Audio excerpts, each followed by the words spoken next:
asunto de software libre no es un asunto técnico, es un asunto ético, político y social. Es el asunto de la cuestión de qué deben ser los derechos del usuario de una computadora en el uso de software. ¿Qué es el software libre? Un programa es libre si respeta la libertad del usuario, pero es una respuesta muy general. Más específicamente, un programa es libre si el usuario tiene 4 libertades esenciales. La libertad 0 es la libertad de usar el programa como quieras. La libertad número 1 es la libertad de ayudarte. La libertad de estudiar el código fuente del programa y cambiarlo como quieras. La libertad número 2 es la libertad de ayudar a tu prójimo, que es la libertad de distribuir copias a los demás. Y la libertad número 3 es la libertad de ayudar a mejorar a la sociedad entera, que es la libertad de publicar versiones cambiadas para el uso de los demás. Si posees todas 4 libertades esenciales, el programa es libre para ti. Pero esto no es el caso normal, el caso típico. Usualmente los programas son privativos porque privan la libertad al usuario. Usualmente el desarrollador de un programa intenta con su licencia de mantener a los usuarios en un estado de división y impotencia. División porque cada usuario es prohibido de compartir con los demás. Impotencia porque cada usuario no tiene la posibilidad de cambiar el programa para hacer lo que quiera. Los usuarios de un programa privativo viven como prisioneros de su software. Para no ser prisionero, debes rechazar el software privativo y usar únicamente el libre. Pero ¿por qué estas 4 libertades? Esta definición necesita justificación. La libertad 0 es obvio. Si hay restricciones de cuándo, cómo o cuánto puedes usar el programa, no estás libre, el programa no es libre.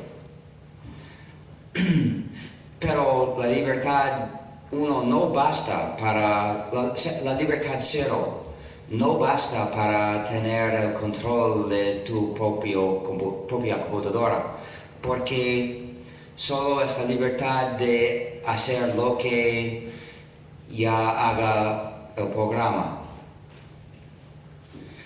Para tener de verdad el control, debes ser libre de cambiar lo que haga el programa. Debes tener la libertad de estudiar el código fuente y así la libertad de saber qué hace el programa y después, si quieres, cambiarlo. Si usas un programa sin libertad 1, no puedes estar seguro de de lo que hace. Y no es raro que los programas privativos contienen funcionalidades malevolentes para vigilarte, restringirte o atacarte. Funcionalidades de vigilancia son muy frecuentes. Por ejemplo, Windows XP, si haces una búsqueda de una palabra en tus archivos, envía la palabra a Microsoft. No sé por qué, pero lo hace. También cuando Windows pide una actualización, envía a Microsoft la lista de programas instalados en tu computadora. Otra funcionalidad de vigilancia. Pero no termina en Windows, porque también Windows Media Player, cuando miras algo, dice a Microsoft qué estás mirando. Pero no solo es Microsoft que actúa así, porque también Wheel Player hace lo mismo. Dice al desarrollador todas las cosas que miras. También el TiVo. Mucha gente celebraron el TiVo porque usa mucho software libre, pero también contiene software privativo y hace vigilancia. Pero las funcionalidades malevolentes no paran con la vigilancia. Hay también la funcionalidad de no funcionar, que se llama DRM, gestión de restricciones digitales. Un programa es escrito para no funcionar con unos archivos, para no obedecer al usuario, sino a otros. También hay programas privativos que cambian la configuración de tu computadora, por ejemplo, para mostrar anuncios. Y el desarrollador supone que no sepas cómo corregir el problema introducido deliberadamente. Incluso hay puertas traseras en unos programas privativos. Por ejemplo, cuando Windows XP pide una actualización, Microsoft sabe quién eres y puede darte una actualización específica para ti. Es la puerta trasera conocida. Quizás hay otras. En India me dijeron que había programadores indios que trabajaban sobre Windows XP que eran acusados de introducir una puerta trasera para Al-Qaeda. Según parece, aquel intento ha fracasado, pero si había otros que lograron, no podemos investigar. Quizás Microsoft no sabe. Y cuando no tienes acceso al código fuente, no tienes recurso, no puedes hacer nada. No digo que todos los desarrolladores de software privativo introducen funcionalidades malevolentes. Unos intentan sinceramente de desarrollar un programa para servir al usuario. Pero todos son humanos, todos hacen errores, todos escriben funcionalidades que no te gustan, todos escriben errores de código y tampoco tienes recursos contra estos errores. Nosotros, los desarrolladores de software libre, también son humanos y cometemos errores. También concebimos funcionalidades que no te gustan. También ponemos sin saberlo errores en el código. Pero la diferencia es que no eres prisionero de nuestros errores, porque respetamos tu libertad de cambiar lo que hicimos. Con el software privativo, si el desarrollador hace un error, no tienes recursos. Con nuestros errores, sí.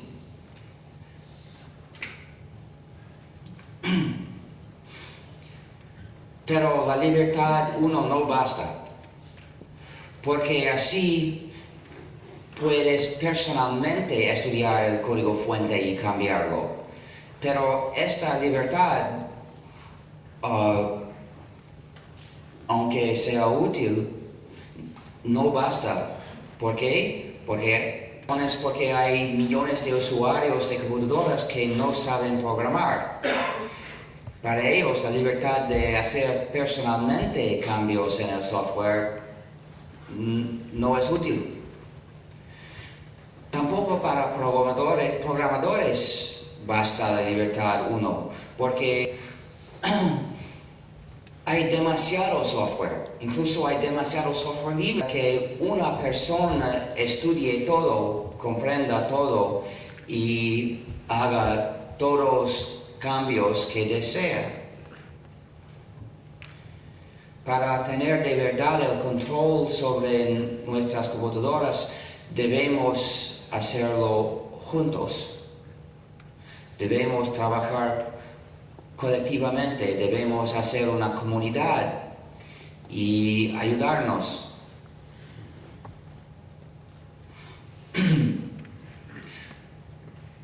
Entonces necesitamos la libertad número 3, la libertad de ayudar a mejorar tu comunidad, la libertad de publicar una versión cambiada.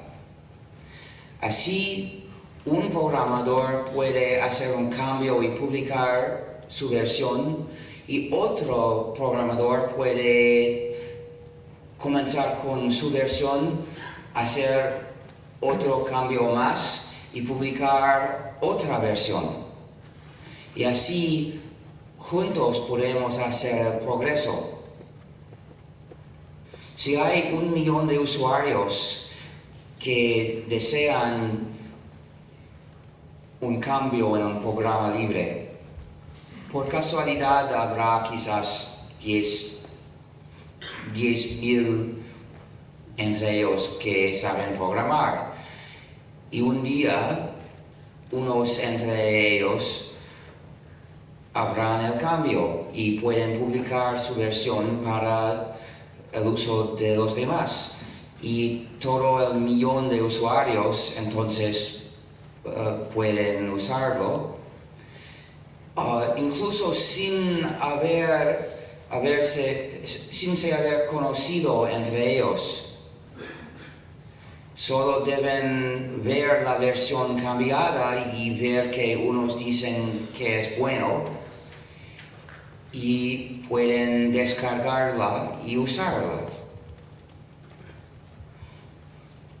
Si hay 1,000 usuarios que desean un cambio y nadie sabe programar, todavía pueden aprovechar la libertad 3.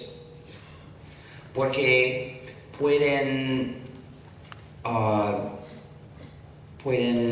fundar una organización para recoger dinero y cada miembro puede dar la misma cantidad quizás de dinero. La organización puede pedir, por ejemplo, $100 de cada miembro y con 1,000 miembros tendrá $100,000. Esto basta para pagar 2 programadores o 3, no 3 en los Estados Unidos, pero pagar a unos programadores para trabajar por un año. Pueden hacer un cambio bastante grande con este dinero. Y la organización tendrá la elección de quién pagar. Por ejemplo, puede ir a una empresa de programación y preguntar, ¿pueden hacerlo dentro de un año y para el $100,000? Y por el $100,000, y si no le gusta la respuesta, puede preguntar a otra empresa de programación. Lo que muestra que para el software libre el mercado de servicios también es libre. En contraste a los programas privativos, de los cuales el mercado de servicios es usualmente un monopolio, porque normalmente solo el desarrollador del programa posee el código fuente, solo él puede hacer cualquier cambio. Si deseas un cambio, tienes que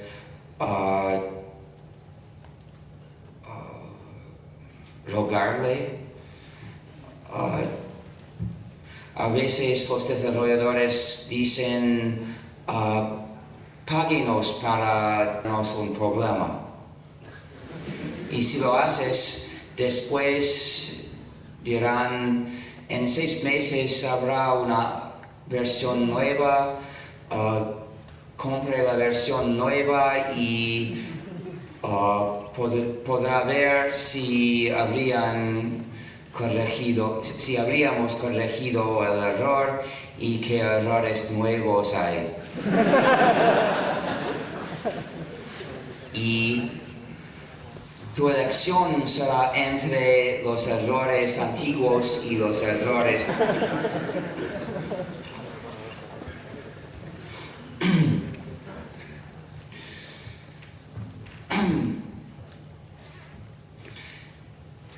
Paradójicamente, si tienes la elección entre unos programas privativos para hacer un trabajo, es la elección entre monopolios, porque para este programa el servicio es un monopolio. Para este programa también el servicio es un monopolio, y también para este programa. Por lo tanto, esta elección es la elección entre ambos. No es la libertad.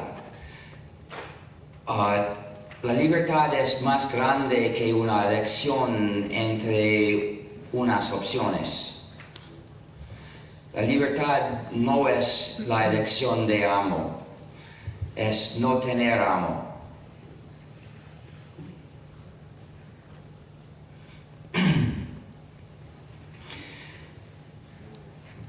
Ahora he explicado la razón para las libertades 0, 1 y 3, para tener el control de nuestras propias computadoras.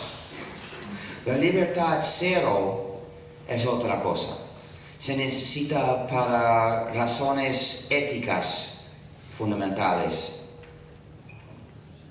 La libertad 2 es la libertad de ayudar a tu prójimo, la libertad de distribuir copias del programa a los demás. Si no tienes esta libertad, estás en peligro de caer en cualquier momento en un dilema moral. En el momento cuando alguien te pida una copia del programa. En este momento, estás obligado de elegir entre dos males. Un mal es darle una copia y romper el contrato. El otro mal es cumplir el contrato y ser malo vecino. Tienes que elegir el menor mal, que es darle una copia y romper el contrato.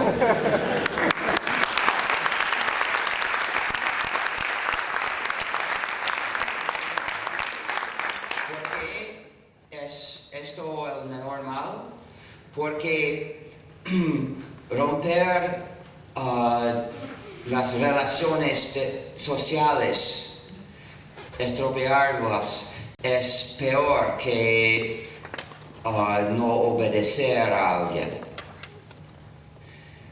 Porque el desarrollador de un programa privativo ha intentado de dividirte de tus vecinos, y eso es malo en sí, y entonces merece recibir un mal. Pero tu vecino, supongo, no merece el mal.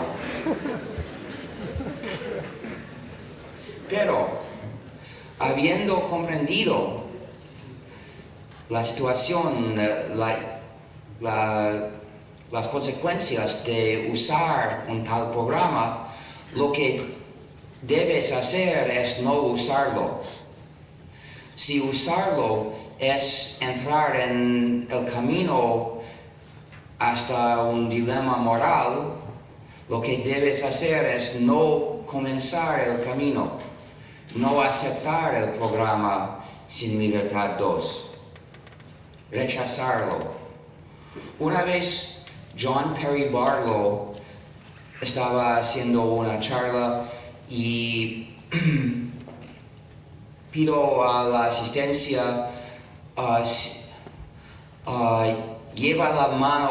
levanta la mano si no tienes copias inautorizadas de software.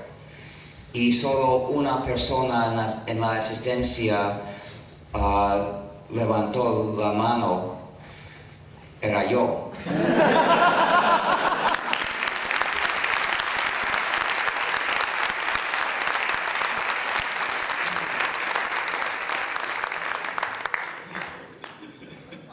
Todas mis copias son autorizadas porque son de software libre. Y toda copia es autorizada.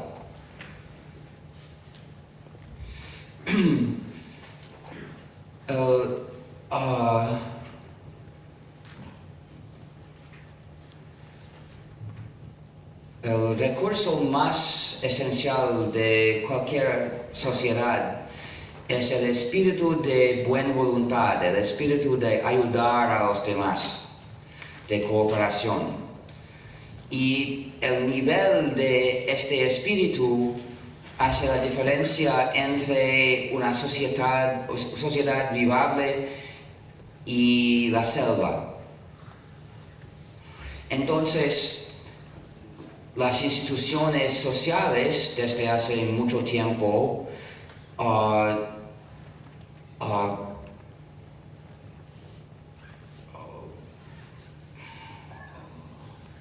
fomentan este espíritu.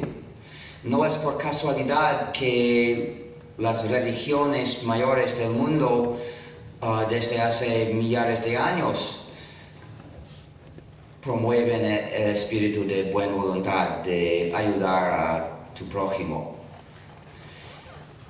Entonces, ¿qué quiere decir cuando instituciones sociales poderosas dicen que no debes compartir con tu prójimo? Es envenenar el recurso esencial. algo que ninguna sociedad puede soportar. ¿Y qué quiere decir cuando dicen que compartir con tu prójimo es ser pirata? Que intentan de equivaler la ayuda a tu prójimo con atacar naves. Es el opuesto de la moralidad, porque atacar naves es muy malo, pero ayudar a tu prójimo es admirable. ¿Y qué quiere decir cuando imponen castigos de años en prisión para haber compartido con tu prójimo? ¿Cuánto miedo se necesitará para que todo el mundo pare de cooperar con su vecino? ¿Quieres vivir dentro de una tal sociedad, una sociedad de terror? Las empresas de software privativo han comenzado una campaña de terror para terminar la compartición de programas. Y la campaña merece este término. Se puede ver porque en 2 países han amenazado a los usuarios, al público, con ser violado en prisión.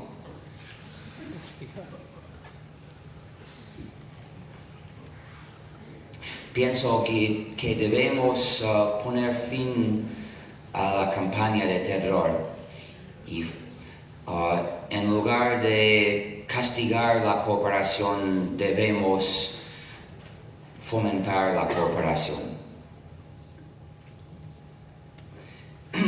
Por eso para mí es tema de principios.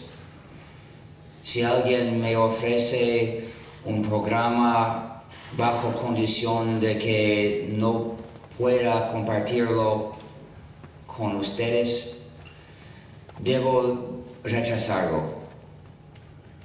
Es mi deber. Y trabajaba durante años para ponerme y poner a todos en la posición de poder hacerlo fácilmente. Era en los años 80, al comienzo de esa década, que llegué a estas conclusiones filosóficas. Y en la época era imposible de seguirlas, porque todos los sistemas operativos para las computadoras modernas de la época eran privativos. Era imposible usar una computadora sin comenzar por traicionar todo el mundo firmando un contrato de no divulgación, de no compartición para el sistema operativo en archivos binarios únicamente, porque el código fuente no era disponible para usuarios ordinarios.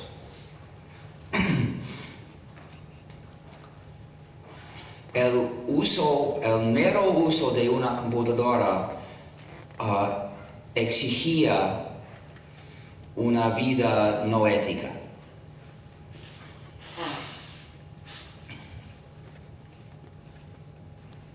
La vista de una tal vida no me gustaba en absoluto. Durante los años 70 trabajaba dentro de una comunidad de programadores que compartían el software y desarrollaban el software, compartían el software que habían desarrollado, y en el laboratorio donde trabajaba todo el software que usábamos era software libre. ¿Qué cambio ir desde una tal comunidad hasta el uso de sistemas y software privativo completamente?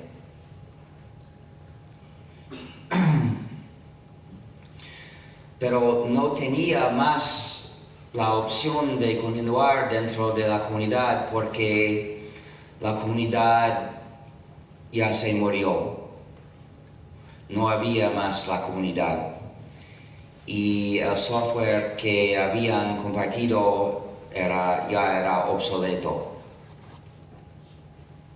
La única manera de usar una computadora nueva era con sistemas privativos. Pero, según el contraste entre el sistema nuevo, el sistema social nuevo y el antiguo, rechacé el nuevo y decidí de dedicar mi trabajo a cambiarlo. Pero ¿cómo cambiarlo?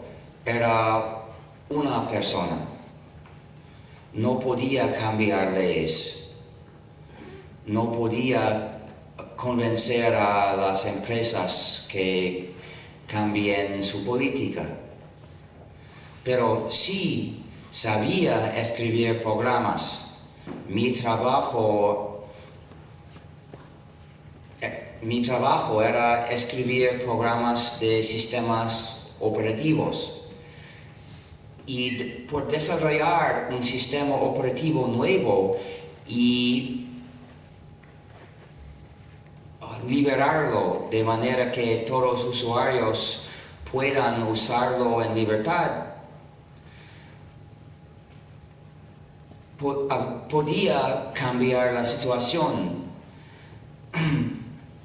Y esto era mi trabajo, mi decisión.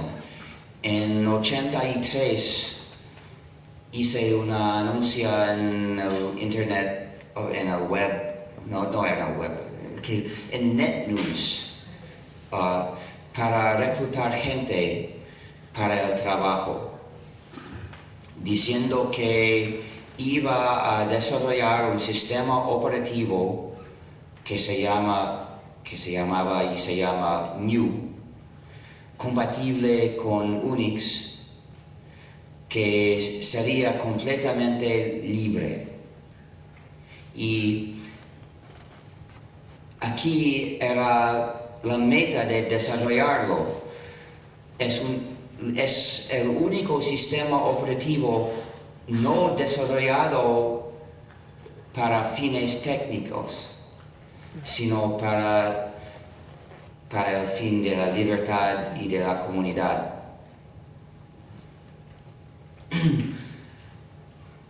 Comencé en enero en 84 por dimitir de la universidad para que la administración de la universidad no pudiera decir que el código que iba a escribir fuera su propiedad. Quería evitar el riesgo de que la universidad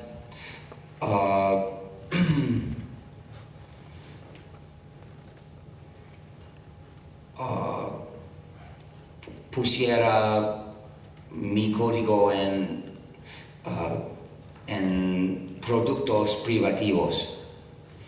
Y la manera de evitarlo era dimitir, romper la conexión legal con la universidad.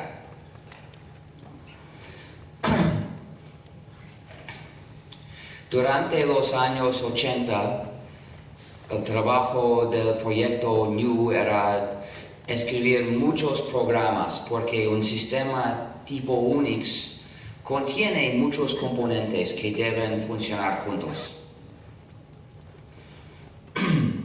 A veces otros escribieron programas adecuados para usarse dentro del sistema New, por casualidad. Cuando lo hicieron, los usamos porque queríamos cortar un poco el trabajo. El trabajo era tan grande que muchos dijeron que nunca llegaríamos. En 85 fundamos la Fundación de Software Libre, una organización exenta de impuestos para recoger dinero para promover el software libre. Y durante los años 80 pagábamos a programadores para escribir programas necesarios para el sistema New. Por ejemplo, el intérprete de comandos que se llama Bash, y la librería de programas para el lenguaje C eran escritos por empleados de la fundación. Pero la mayoría del trabajo era hecho por voluntarios. Hay muchos voluntarios que contribuyen a los programas del sistema New. El nombre New se escribe GNU y en inglés se pronuncia GNU, pero en castellano es más fácil pronunciarlo New. También la palabra New es el nombre del mismo animal. Y GNU es un acrónimo recursivo. Quiere decir GNU no es Unix. Es un ejemplo del espíritu bromista.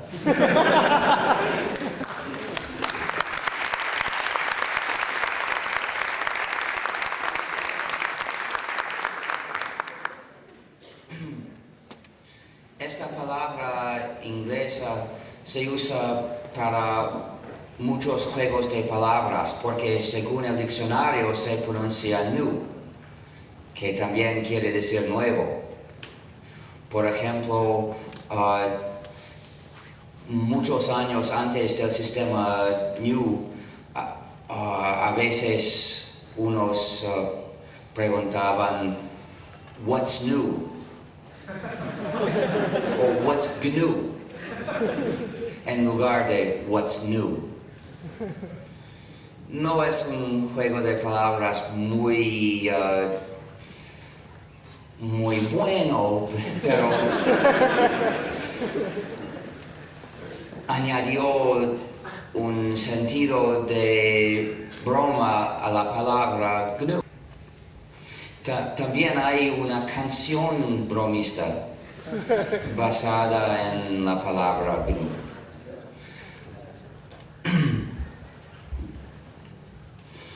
Pero cuando es asunto de nuestro sistema,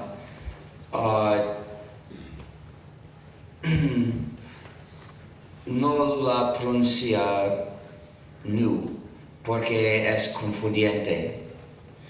Si hablas en inglés the new system, esto puede confundir a la gente porque nuestro sistema ya no es nuevo.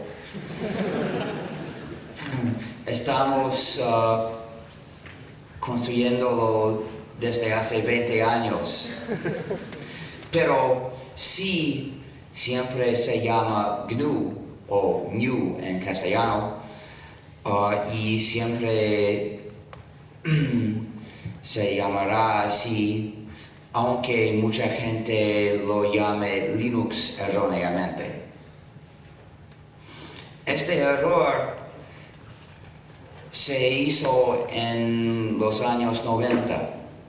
En 91 ya teníamos casi todos los componentes necesarios, aparte el núcleo, un componente importante. Comenzamos el desarrollo de nuestro núcleo en el año 90, pero necesitaba 6 años para funcionar incluso al nivel bajo. Y todavía no funciona bien, no es fiable. Pero afortunadamente no debíamos esperar, porque en 91 un alumno finlandés escribió un núcleo usando el modelo monolítico como el núcleo de Unix, y funcionaba dentro de un año. Al principio su núcleo no era libre, pero en 92 cambió la licencia usando la licencia pública general de GNU que había escrito yo para usarla en los programas del sistema GNU. Luego, su núcleo Linux sí era libre y se podía combinar su núcleo y el sistema incompleto GNU para tener un sistema completo, capaz de funcionar, capaz de usarse para el desarrollo del mismo sistema. Con su ayuda, aunque no lo considerara como ayudarnos, habíamos cruzado la línea final. Acabamos la meta de poder usar una computadora moderna sin software privativo, con un sistema completamente libre, sin ceder la libertad a un programa privativo.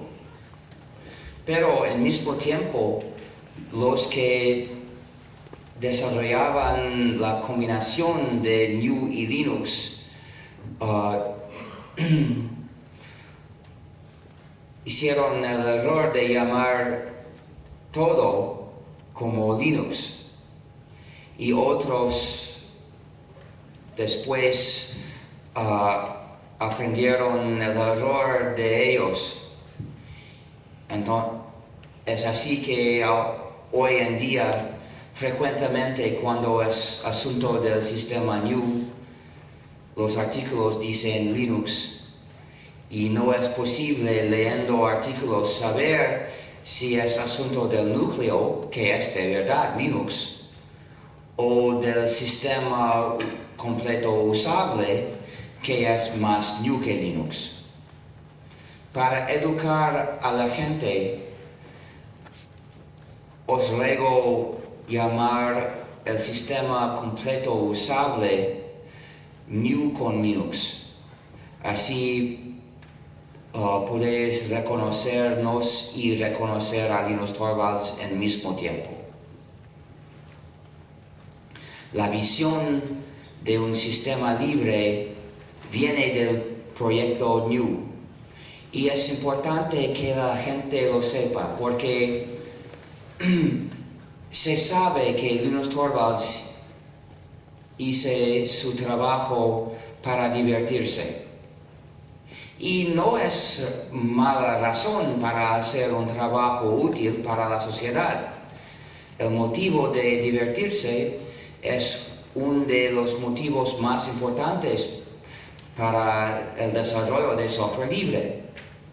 Pero por este motivo solo, nunca habríamos tenido un sistema completo libre, porque este motivo no exige un sistema completo libre. Basta poder trabajar en el desarrollo de un programa libre para divertirse. Basta que el programa que desarrolla sea libre. Pero para la meta de poder vivir en libertad dentro de una comunidad, se exige un sistema libre. Es necesario que la gente sepa, que los usuarios sepan que el sistema que usan existe por causa de la meta de la libertad, para que aprendan a valorizar la libertad, para que defendan su libertad, para que podamos continuar con libertad. La lección de la historia es que los que no valorizan su libertad la pierden. La libertad siempre debe ser protegido, defendido, porque siempre hay ofertas de cambiar tu libertad para algo útil, algo cómodo, algo que lleva al provecho, por lo menos al corto término. Y si no valorizas tu libertad, no verás por qué rechazar las ofertas. En la comunidad de hoy hay mucha gente que usan el sistema GNU con Linux para sus ventajas prácticas, pero la mayoría no prestan atención a los temas fundamentales éticos, porque nadie nunca los ha mencionado. Es nuestro trabajo educarlos, porque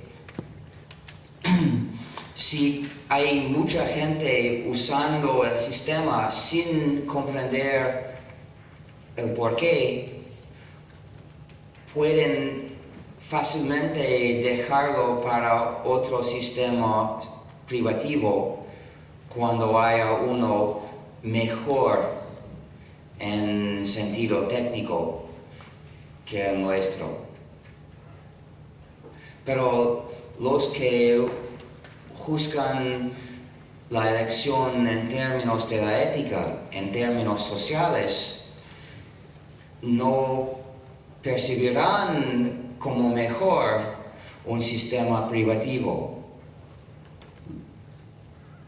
Podemos ser seguros del apoyo continuo de los que valorizan nuestro sistema para la libertad.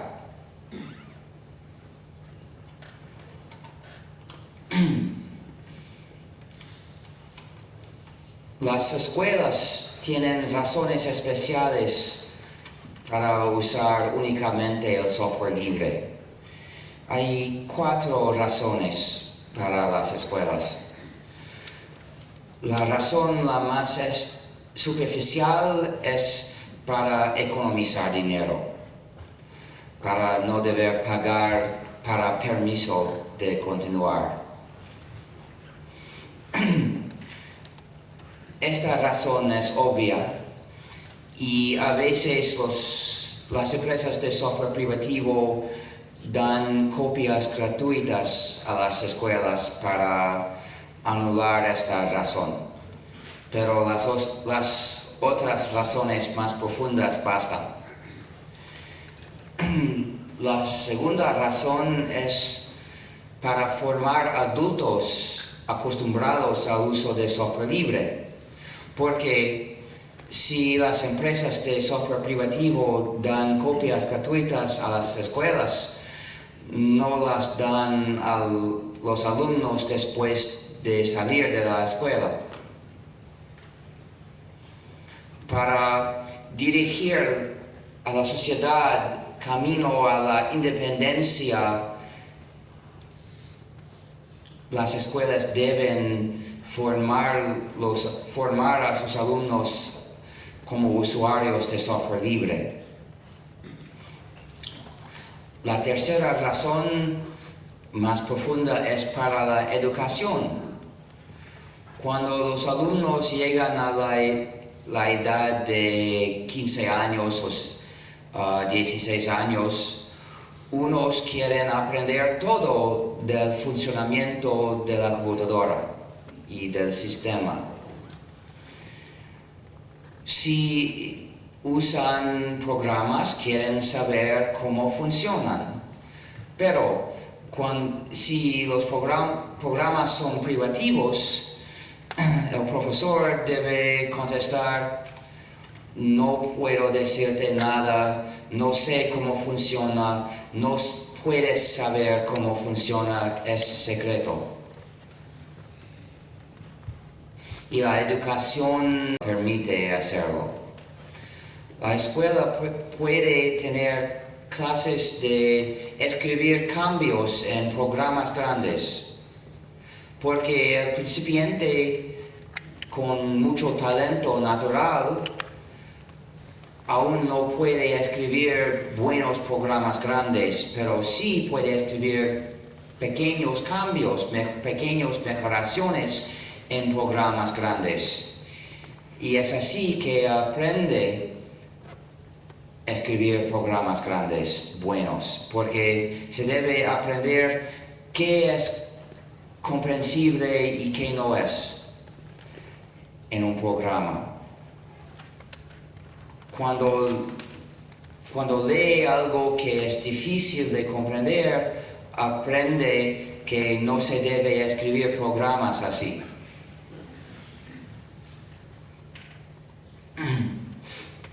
Y la cuarta razón, la más profunda, es para formar ciudadanos. Porque las escuelas deben enseñar no solo hechos y datos, no solo cómo hacer cosas, sino también el espíritu de buena voluntad. Las escuelas deben tener una regla. Si llevas un programa a la clase, no puedes guardarlo solo para ti, debes compartirlo con los demás alumnos para enseñar la cooperación. Pero la escuela debe seguir su propia regla. Debe poner únicamente software libre en la clase. Tengo esperanza de que esta universidad se convierta en software libre durante pocos años. Ya hay una universidad en Brasil que se convirtió completamente, no solo en las clases, sino también en la administración. Pero aún faltaban unos programas necesarios en la administración.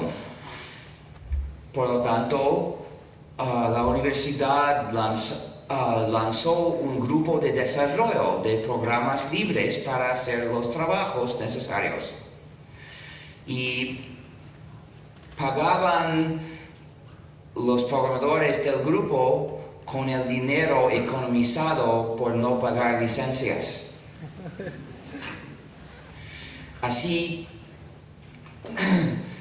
el grupo desarrolló un programa para gestión de la biblioteca universitaria y otro programa de gestión de la librería universitaria y otro programa de gestión de papeles y formularios, porque la universidad debe cumplir muchos formularios, son exigidos por el Estado.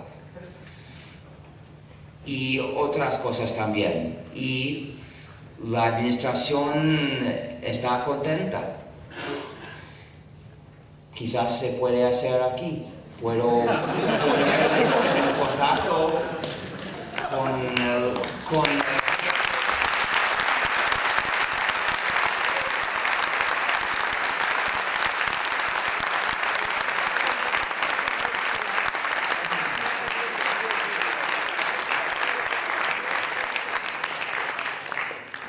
jefe del grupo y le gusta mucho aconsejar a otras universidades para hacer la misma cosa.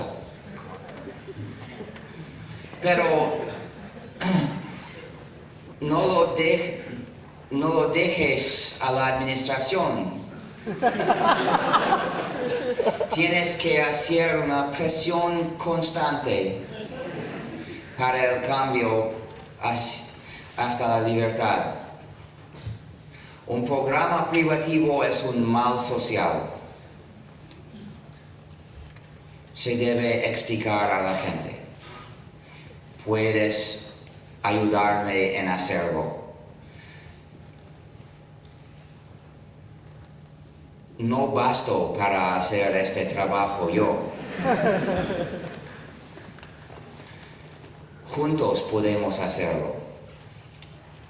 Ahora, antes de terminar, quiero decir que es posible que el sitio web del proyecto New es www.gnu.org,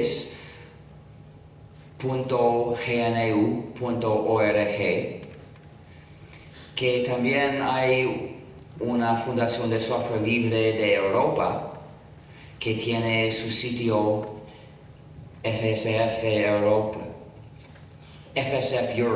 en inglés, .org.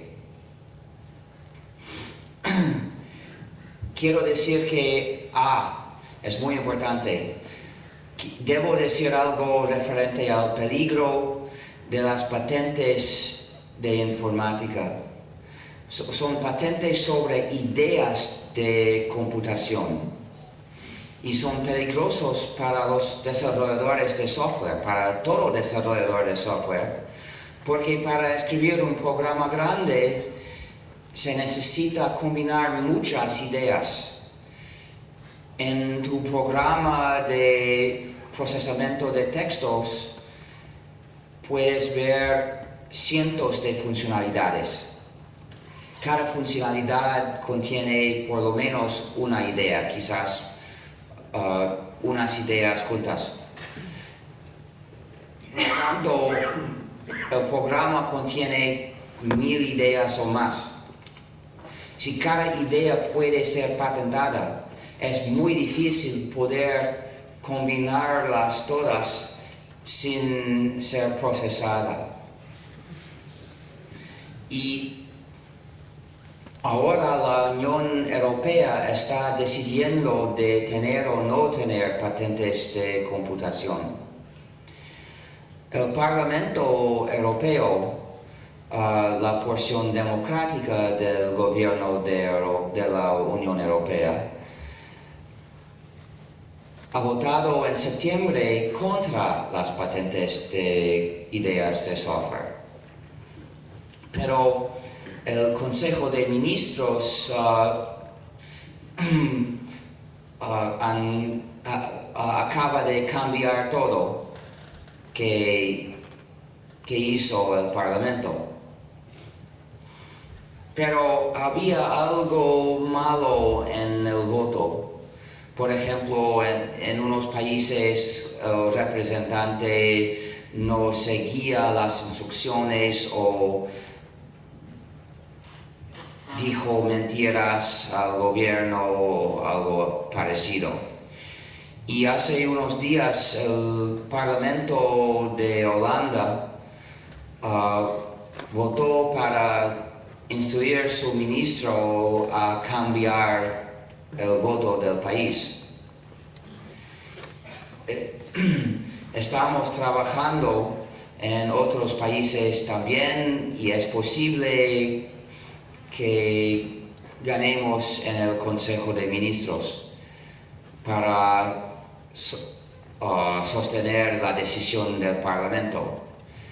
Pero si no ganamos en el Consejo de Ministros, habrá otro voto en el Parlamento.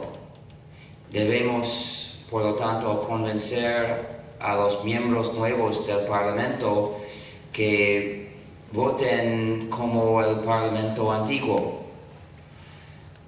En todos los partidos habían miembros que votaron contra las patentes de informática.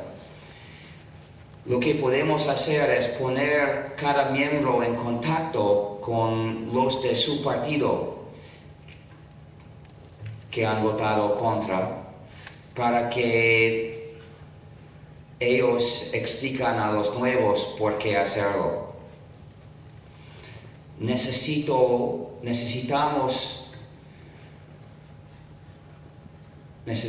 vuestra ayuda, todas. Es un gran trabajo. No soy yo el líder de esta campaña. Hay una organización, por ejemplo, FFII, con sitio ffii.org, que lidera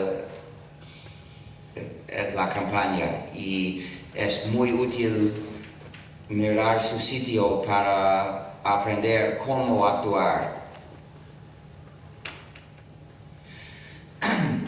De todos modos, tengo unas cosas que vender por la Fundación de Software Libre, es manera de recoger dinero para nuestro trabajo.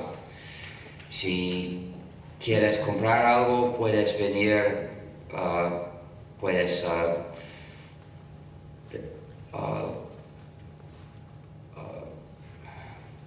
decírmelo después. También tengo pegatinas gratuitas.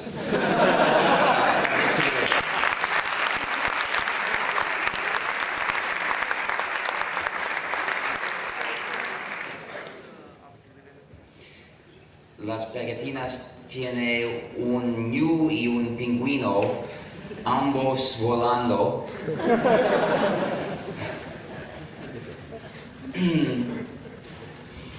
Y también es posible hacerte miembro de la Fundación de Software Libre. Tengo tarjetas para hacerlo. También se puede hacer a través del sitio web.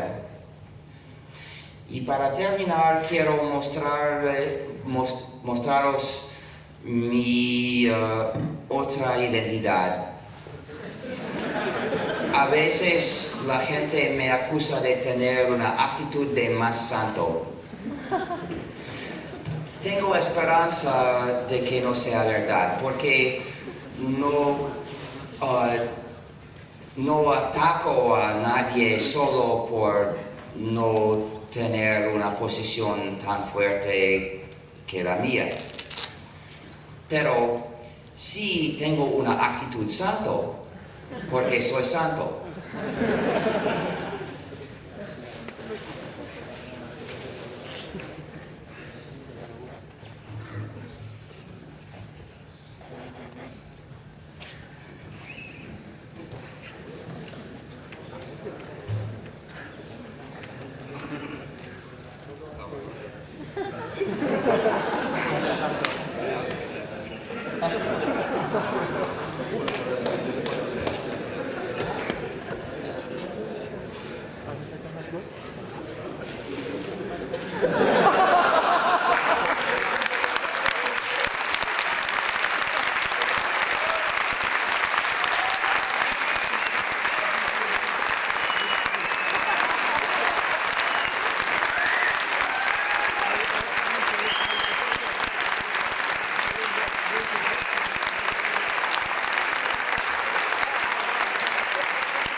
editor de textos que se volvió manera de vida para muchos usuarios y después al final una religión.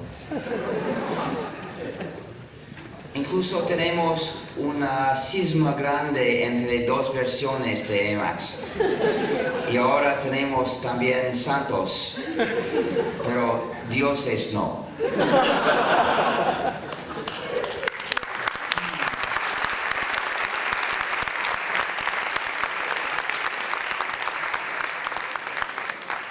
Para hacerte miembro de la iglesia de Emacs, debes pronunciar la profesión de la fe. Debes decir, no hay otro sistema que GNU y Linux es uno de sus núcleos.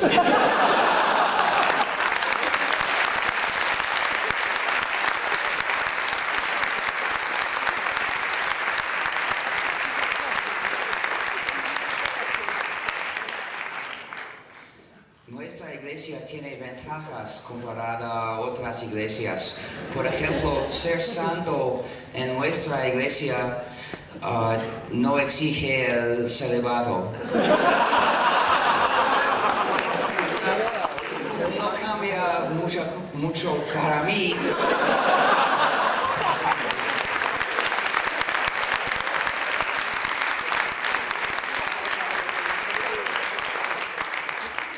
Si estás buscando iglesia en la cual ser santo, quizás sería bueno elegir la nuestra.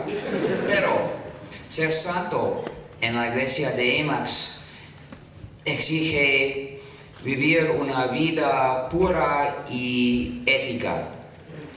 Debes hacer el exorcismo de los sistemas privativos que poseen las computadoras bajo tu control. Debes instalar un sistema santo, un sistema completamente libre, es decir, en inglés es mejor porque Holy Free System quiere decir al mismo tiempo completamente libre y santo y libre. Y debes instalar únicamente programas libres sobre el sistema. Si haces el voto de actuar así y si vives así,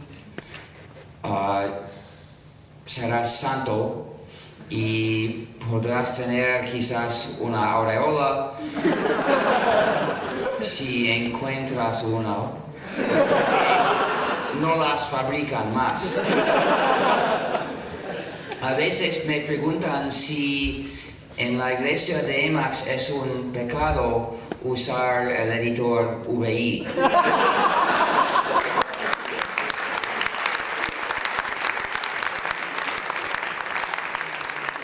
verdad que VI es el editor del diablo.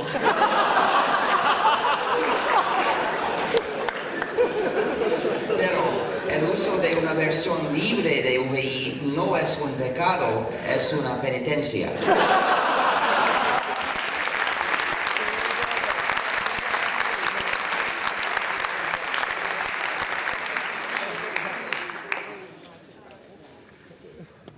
A veces me preguntan si mi aureola es de verdad un disco duro de computadora. No es disco duro, es mi aureola. Pero era un disco duro en una existencia anterior.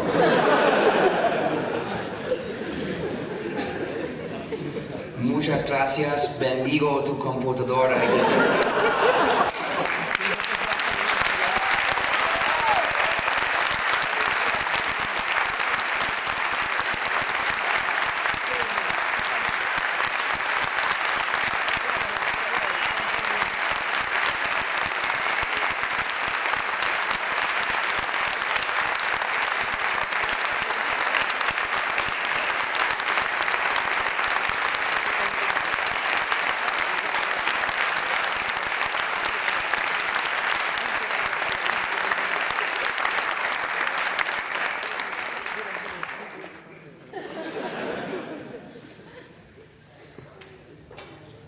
preguntas.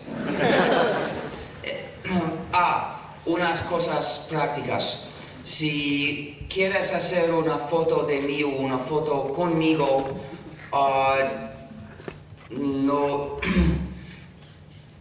que no me pidas, solo que lo hagas. Antes de dar la palabra a quien la pida, me gustaría decir que en la universidad estamos absolutamente dispuestos a ir a... No puedo oír, no oigo bien, he perdido un poco el oído y soy extranjero y no podía reconocer ninguna palabra. Es necesario hablarme como haciendo una charla. Haciendo una charla, articuladamente. haciendo una charla, le digo que en la universidad estamos dispuestos a ir hacia la implantación del software libre. Y le digo que además personalmente yo me siento absolutamente seducido. Y ahora que además sé que puedo ganar...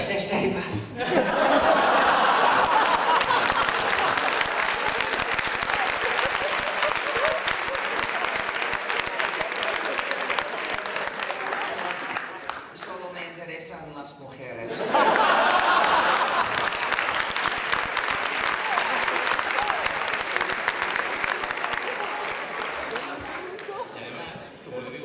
Ahora que sé que encima voy a ganar el cielo, pues por doble motivo.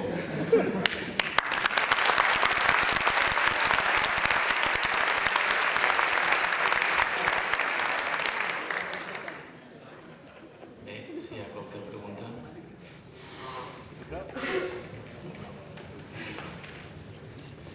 Quizás sería más eficiente mantener un micrófono en un lugar cerca de aquí y que la gente haga una cola porque así no tendremos que dar el micrófono a la gente muy lejana. ¿Tenemos un micrófono para preguntas? Sí. ¿Quién lo tiene ahora?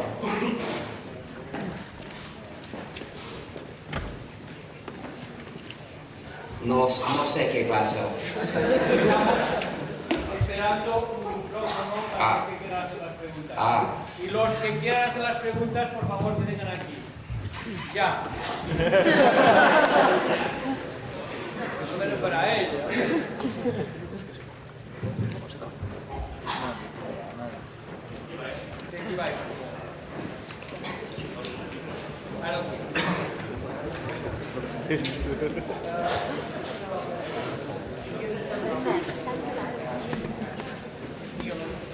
Hola, mi nombre es Jesús y mi pregunta es, ¿cree posible extender la filosofía del software libre a otros ámbitos como la música, periodismo, la industria? No tiene sentido para objetos físicos porque no hay copiadoras. La cuestión de ser libre o no para usar la copiadora para objetos físicos no se plantea. Pero para otras obras de información sí tiene sentido. Mi opinión es que todas obras de uso práctico deben ser libres. Incluso, por ejemplo, recetas de cocina, manuales y libros de texto, obras de referencia como diccionarios y enciclopedias, todos deben ser libres. Pero hay otros tipos de obras de uso no práctico, por ejemplo, el arte, la música. Y mi conclusión para aquellas obras es que todo el mundo siempre debe tener la libertad de distribuir copias exactas, no comercialmente, pero no necesariamente más de esto. Usar algo sin poder cambiarlo es ser prisionero de esto. Pero la música no es para usar, es para escuchar y apreciar, es otra cosa. Escuchar la música sin poder cambiarlo no es ser prisionero, porque no la usas en tu vida. La música no determina cómo puedes vivir.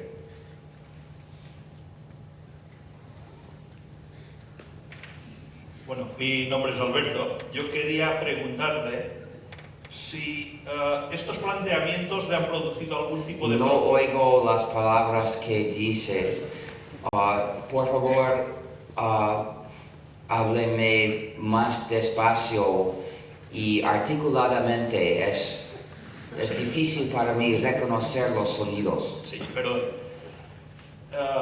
Mi pregunta es si estos planteamientos le han producido... ¿Estos qué? Planteamientos, estas ideas, le han producido algún tipo de enfrentamiento, de problema con la administración en Estados Unidos.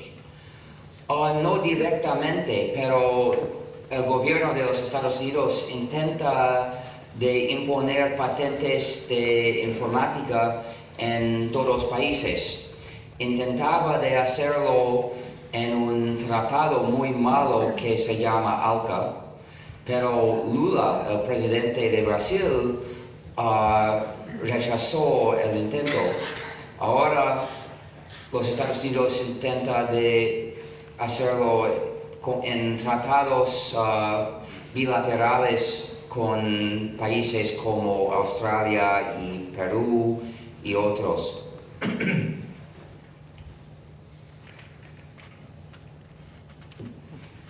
Perdón, tengo otra pregunta. Más fuerte, por favor. Tengo otra pregunta. Siguiendo el tema de las patentes, ¿cómo pueden trabajar en Estados Unidos con el software libre, teniendo en cuenta que allí sí son válidas las patentes? A veces la gente escribe un programa y después no se puede distribuir en los Estados Unidos.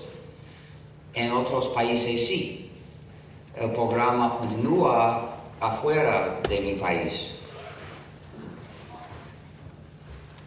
Por ejemplo, los programas para producir archivos en formato MP3 son prohibidos en los Estados Unidos. No existen, no están disponibles, pero están disponibles en otros países. No todos, pero en otros. Es un formato bajo patente y no se debe usar más. Tenemos otro formato desarrollado para evitar esa patente. El formato se llama Ogg Vorbis y es muy importante convencer a la gente que distribuye grabaciones que lo haga en formato Ogg Vorbis, no en formato MP3. Hola, quería preguntar si es verdad que para ser un miembro de la Iglesia GNU es obligatorio alimentarse a base de sushi. No.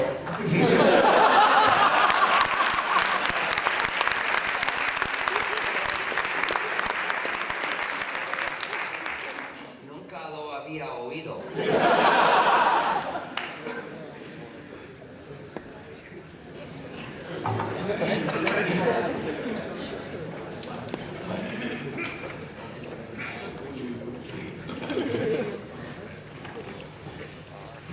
Bueno, mi pregunta es, para pasar del nivel que ha llamado de libertad 1 a 2, ¿Qué son los niveles? No comprendo niveles. ¿Qué es el nivel 1 y qué es el nivel 2? bueno, cuando he explicado... Pero no son niveles de libertad, porque son 4 libertades y cada una es esencial. Vale. Para pasar, para llegar a un nivel o a una libertad 2, es básico que haya, entiendo, en su planteamiento, es básico que haya altruismo por parte de los programadores o de No siempre. Hay muchos motivos para escribir programas libres. Y la teoría de que haya un motivo único para hacerlo es falso, es evidentemente falso, porque es muy fácil de descubrir muchos motivos. En nuestro entorno dominan planteamientos egoístas en el sentido... No siempre, y el egoísmo no conflicta con el desarrollo de software libre. Hay beneficios egoístas para los que desarrollan. Sí, y hay egoísmo, mantengo que hay egoísmo en el sentido de quien desarrolla quiere una compensación a cambio de. Pero no a cambio. No, se ve que tiene usted un pensamiento de economista. Soy economista.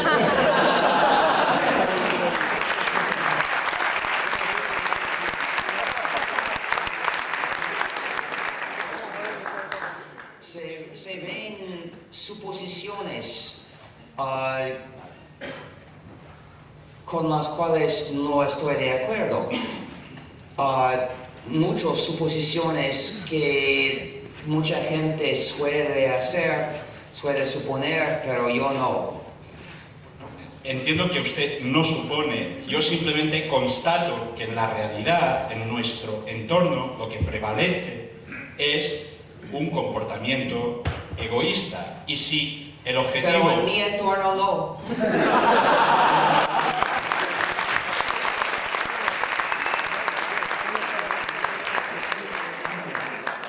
Si compartiendo su objetivo, si queremos una difusión amplia de software no privativo, entiendo que es arbitrar, tener mecanismos, incentivos para que se llegue a la libertad 2, a la 3 que usted Se mencionaba. necesitan motivos, pero hay motivos.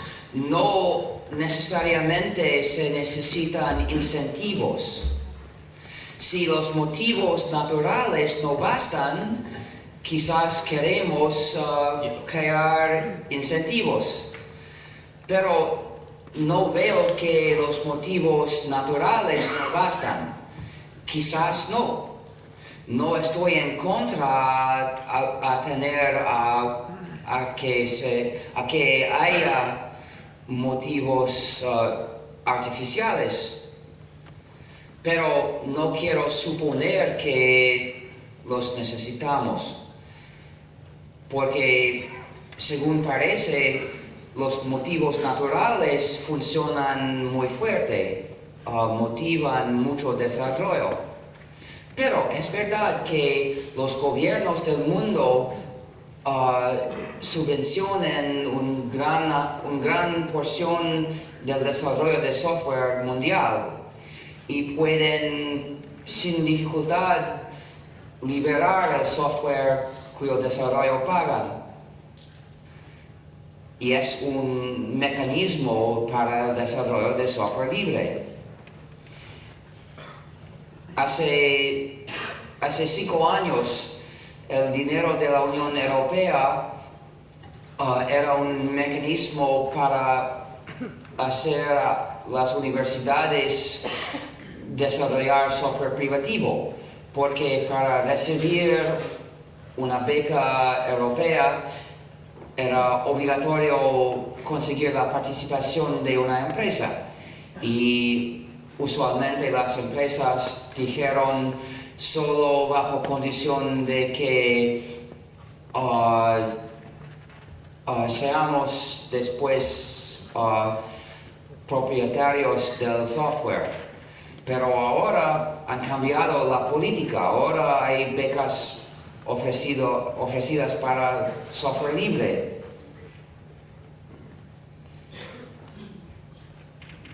También es posible grupos de usuarios con intereses parecidos y cada miembro del grupo da dinero al grupo y el grupo paga a programadores para escribir lo que deseen los miembros. También hay el mecanismo de pagar para mejoraciones. Si una empresa quiere tener un servidor con software libre, hay empresas cuyo trabajo es instalar un servidor y instalar el software para hacer el trabajo del cliente. Pero si el software libre actual llega hasta este punto, pero el cliente quiere este punto, puede pagar a los programadores para hacer el trabajo de mejoración, de aumentación. Y hay muchas empresas pequeñas que funcionan así. Pero a veces hay gente que me dice que puede desarrollar un programa solo si sea privativo. No quiero decir que no puede ser verdad. Él conoce más que yo su situación. Si él contesta que en su situación solo puede escribir el programa si sea privativo, no puedo insistir que no. Lo que digo es que sería mejor no escribirlo. Porque cada programa privativo es un problema social. Es una trampa atractiva. No sé decirlo bueno en castellano. Hay un concepto que se dice en inglés attractive nuisance. Algo peligroso que atrae a la gente. Es peligroso y es ilegal. Por eso se puede ver que la diferencia entre la posición típica economista y mi posición no es solo en suponer hechos, sino también en valores. Es que lo que deseamos es más software usable o más software libre usable. Si deseamos solo más software usable que sea libre o privativo, quizás podremos tener más software usable aceptando software privativo. Pero si el valor es la libertad, un programa privativo no contribuye en nada. Solo pone en peligro nuestra libertad. Es mejor no escribirlo. Quizás sí, es triste que él no puede escribir el programa como software libre, pero en unos años alguien podrá escribirlo y vale la pérdida de esperar para guardar la libertad.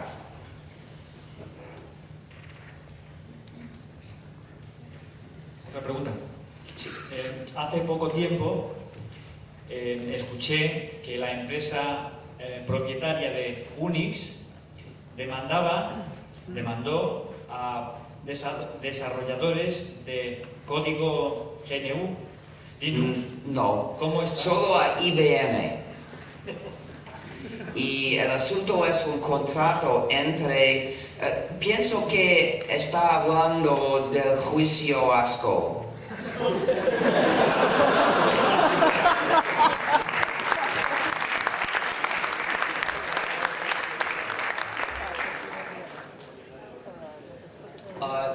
SCO ha demandado a IBM al asunto de un contrato entre las dos empresas que nunca he visto y no sé qué lado tiene razón legalmente, pero solo si SCO gana, puede hacer daños a la comunidad, pero no daños fatales.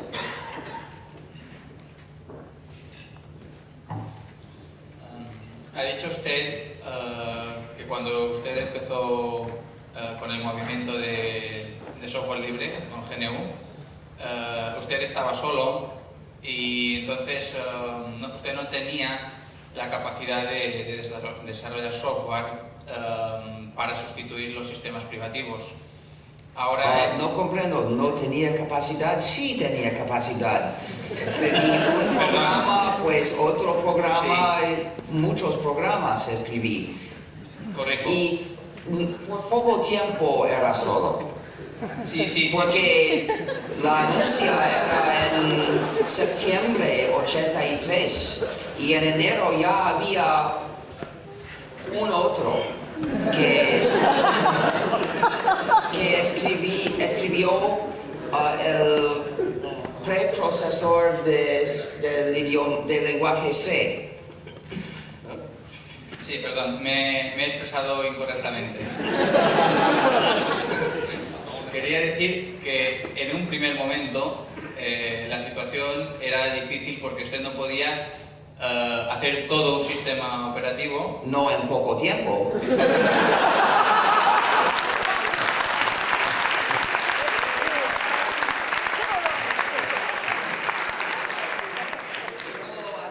No lo hicimos en poco tiempo, necesitaba 8 años.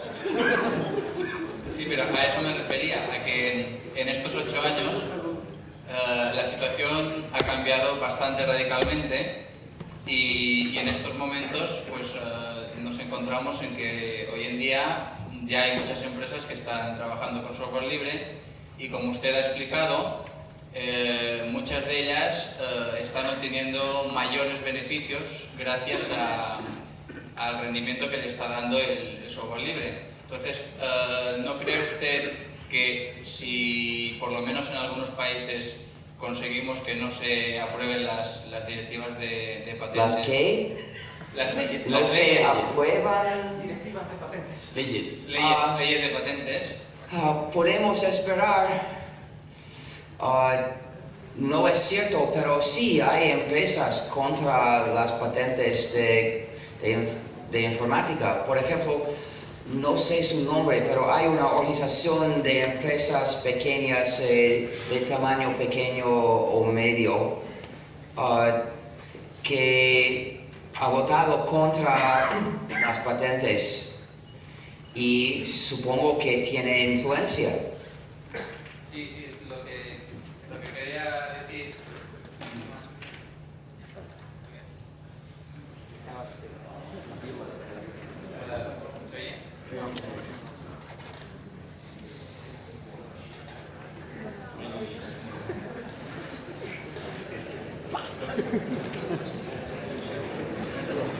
Dos preguntas y se acaba.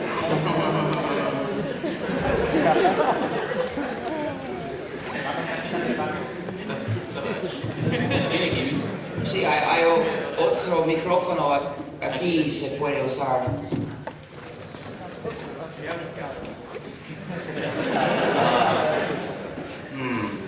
Es incómodo, necesitamos un micrófono de este lado.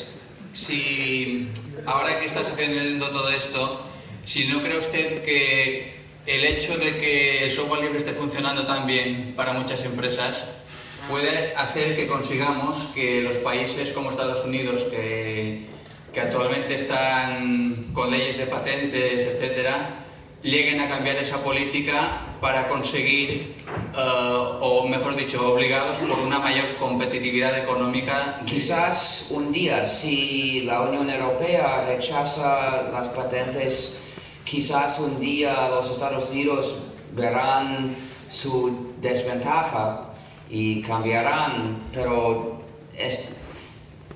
no puede ser muy cerca. Hoy en día el gobierno de los Estados Unidos está intentando de imponer su política mala al resto del mundo. Es normal, cuando hay algo malo en los Estados Unidos, el gobierno no intenta de corregirlo, sino de difundirlo.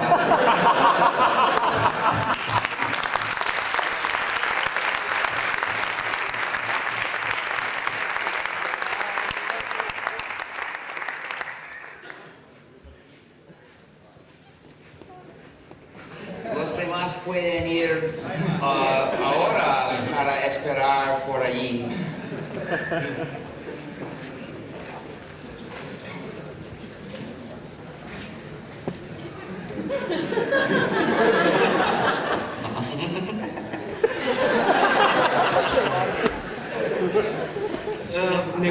Cada uno que acaba de preguntar puede ayudar al próximo que subir.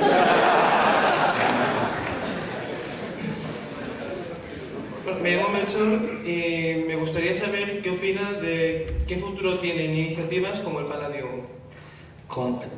No he oído el final de la pregunta. ¿Qué futuro cree que tienen iniciativas como el Palladium?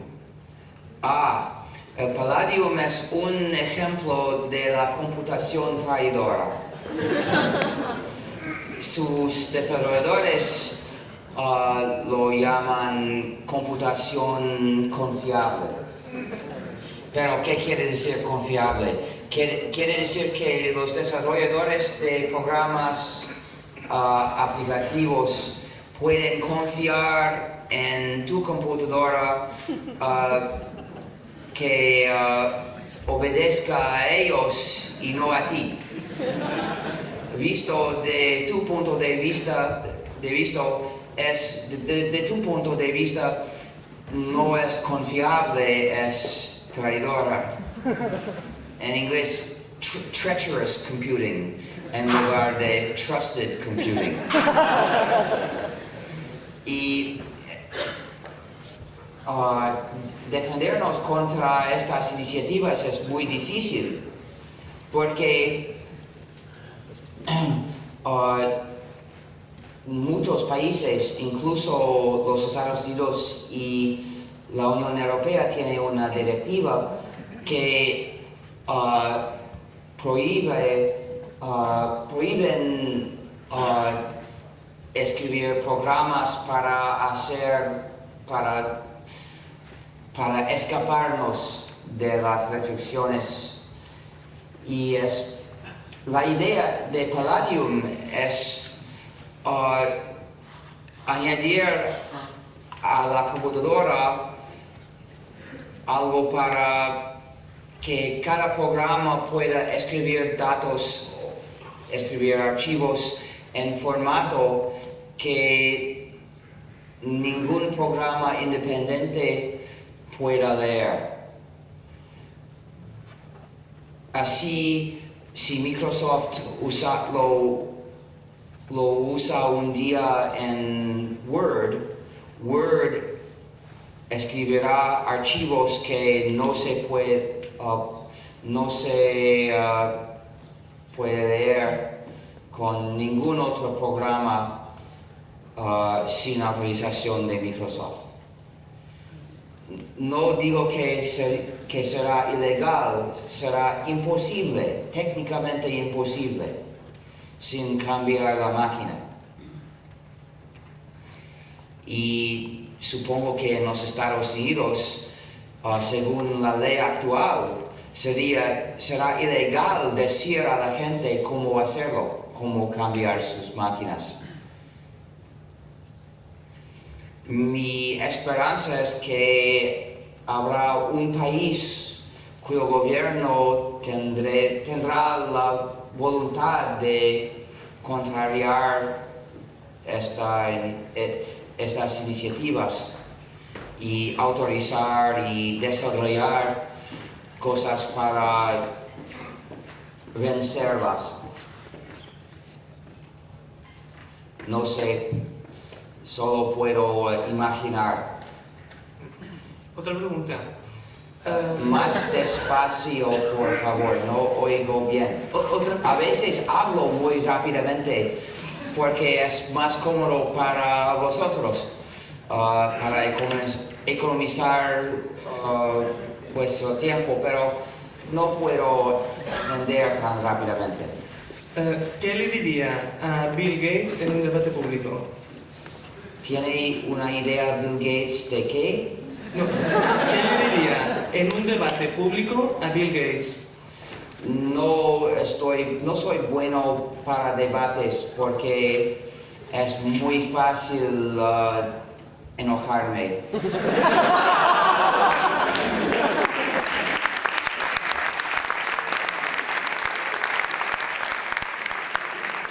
Una vez enojado no pienso bien.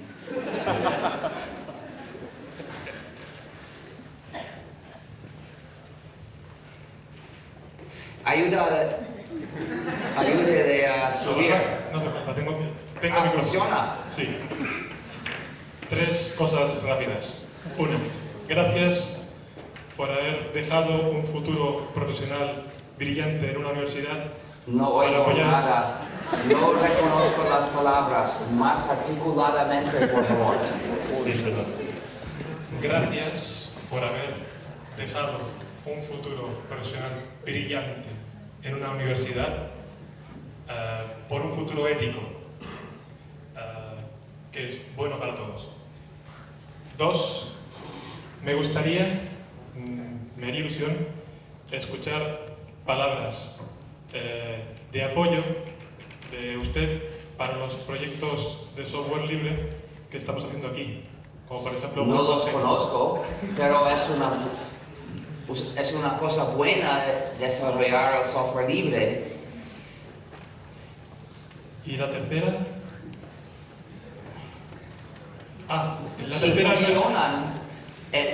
Si los proyectos funcionan, se pueden poner en nuestro directorio de software libre. Si funcionan sobre un sistema completamente libre, es la condición de estar en la lista. Lo tenemos en Surge Forge. No, ¿qué dijo? Que sí, lo tenemos puesto en Surge Forge. No oigo nada. ¿Qué? Forge, sí. No nos comprendemos. El hecho de estar en SourceForge no tiene nada que ver con el asunto del cual estoy hablando, que es estar en la lista de software libre. Tenemos un directorio que contiene actualmente 3,000 paquetes libres. Si tiene un programa libre útil, sería útil ponerlo en la lista. Okay. Usar SourceForge no es un problema. No me gusta tanto SourceForge porque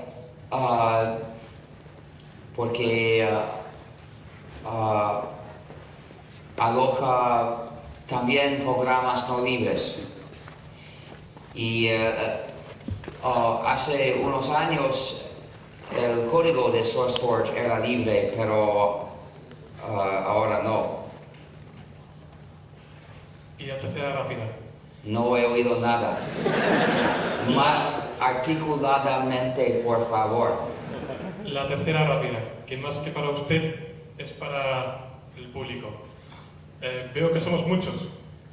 Estamos todos abiertos, podéis venir a contribuir y colaborar y estaremos encantados de recibiros a todos. Bueno, pues sí. Si conoce un programa libre, sería útil mirar el directorio para saber si ya está dentro. El directorio se encuentra en www.gnu.org/directory. Y si no está, puede sugerir la añadición del programa. Es útil hacerlo. Bueno, pues con esto terminamos. Podemos terminar. Le damos las gracias por su entretenida y yo creo que una conferencia que ha cubierto con creces las expectativas que teníamos. Y además quiero hacer una pequeña última reflexión, y es que hoy hemos roto tópicos. Hemos roto el tópico de que es imposible llenar el salón de actos del edificio Jovellanos a mitad de julio, y eso me lleva a pensar que se puede romper la idea que exponía mi colega Rafael Crispí acerca de que no es posible desarrollar software libre porque no hay contraprestaciones. Con lo cual yo os animo pues a continuar por este camino y nos animo a todos a que sigamos por este camino. Muchísimas gracias y enhorabuena.